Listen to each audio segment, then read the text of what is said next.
स्वागत है आप सभी का YouTube channel maths with Shahid Ansari में। लीजिए अर्धवार्षिक परीक्षा प्रश्न पत्र 2021-22 कक्षा 9वीं गणित विषय का यहाँ पे आपके लिए आंसर सहित उपलब्ध है। यहाँ पे हम केवल अभी वस्तुनिष्ठ प्रश्नों को हल कर रहे हैं। इसके बाद हम अगले वीडियो में आपको एक एक प्रश्नों का हल बताएंगे कि कैसे हल करना था। तो चलिए शुरू करते हैं। यहाँ पे सबसे पहले सही विकल्प का चयन करना था। इसमें आंसर पहले का आपको 0 0 लिखना था। मूल बिंदु के निर्देशांक होते हैं। दूसरे रैखिक बहुपद की घात हमेशा 1 होती है। दूसरा आंसर सही था। तीसरे में आप देख रहे हैं यहाँ पे एक परिमेय तथा अपरिमेय संख्या में अपरिमेय संख्या सही है। इनका योग और अंतर एक संख्या होती है तो अपरिमेय संख्या होती है। रैखिक समीकरण y बराबर 3x/5 का अपरिमित रूप से अनेक हल होते हैं। ठीक, किसी त्रिभुज के तीनों अंतःकोणों का योगफल असही है, 180 अंश होता है और शून्य बहुपद शून्य की घात होती है। तो यहाँ पे आप परिभाषित नहीं लिखेंगे। चलिए दूसरा प्रश्न देखते हैं। यहाँ पे जैसा कि हम देख रहे हैं यहाँ पे बहुपद x-4 का शून्यक। तो यहाँ पे सबसे पहले ध्यान दें, यहाँ पे ऋण 4 इसका आंसर आता है। दूसरा है समबाहु त्रिभुज का प्रत्येक कोण होता है 60 डिग्री का होता है। और यहाँ पे तीसरा है जब दो आसन्न भुजाएं 180 अंश की हों तो कोणों का एक खाली स्थान बनाते हैं तो रेखीय युग्म बनाते हैं। इसके बाद देखिए चौथा प्रश्न है। यहाँ पे ये 3 से करनी 3 कैंसिल हो जाती है तो यहाँ पे एक परिमेय संख्या बचती है, ना कि अपरिमेय। y की घात 2-4 एक बहुपद है तो द्विघात बहुपद है, 2 घात दी गई है। और यहाँ पे प्रत्येक रेखीय बहुपद का एक अद्वितीय हल होता है तो यहाँ पे शून्यक होता है, इसका सही आंसर है। इसके बाद आप देख रहे हैं सभी परिमेय एवं अपरिमेय संख्याओं को एक साथ लेने के खाली स्थान संग्रह प्राप्त होता है। तो ये वास्तविक संख्याओं का एक संग्रह प्राप्त होता है, रियल नंबर की परिभाषा है।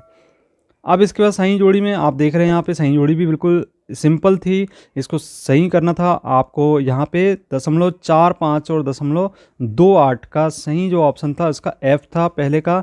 दूसरे का ऑप्शन आपको दिखाई दे रहा है यहाँ पे ऋण 306/9, यहाँ पे इसका सही आंसर था ऋण 34, ए ऑप्शन इसका सही था। तीसरे का आप देख रहे हैं यहाँ पे ऋण 4 और ऋण 3.5 का जब गुणा करते हैं तो इसका जो आंसर आता है वह आता है ई आंसर, इसका सही है 14 आता है। और इसके बाद यहाँ पे हम देख रहे हैं चौथा 3.8 में 1.8 योग करते हैं तो यहाँ पे इसका जो आंसर है वह होगा सी ऋण 2 के बराबर। अब 2 में 5 का भाग देते हैं तो इसका सही आंसर है यहाँ पे बी ऑप्शन सही है 0.4 और 0.4 में 10 का भाग देते हैं तो यहाँ पे 0.04 इसका सही ऑप्शन होगा। चलिए अब एक शब्द अथवा वाक्य में उत्तर देना था तो यहाँ पे एक शब्द और वाक्य में आपको उत्तर दिखाई दे रहे हैं। जैसा कि हम देख रहे हैं इसमें सबसे पहला था कि इन दोनों का योग करना था तो इसका जो सही आंसर था इसका आंसर आएगा 12। इसके बाद 30 अंश के पूरा कोण का मान लिखना था तो इसका आएगा 60 अंश। नेक्स्ट क्वेश्चन है 0 व 1 के बीच में आप एक परिमेय संख्या लिखिए। 0 और 1 के बीच में 1/2 हो सकती है। इसका चौथा क्वेश्चन है 2 और 3 के भुज का मान लिखिए। तो इसका भुज है 2 और कोटि 3 है तो यहाँ पे भुज आप लिखेंगे 2। नेक्स्ट क्वेश्चन है अपरिमेय संख्या का कोई उदाहरण दीजिए। तो यहाँ पे करनी 2 आप दे सकते थे।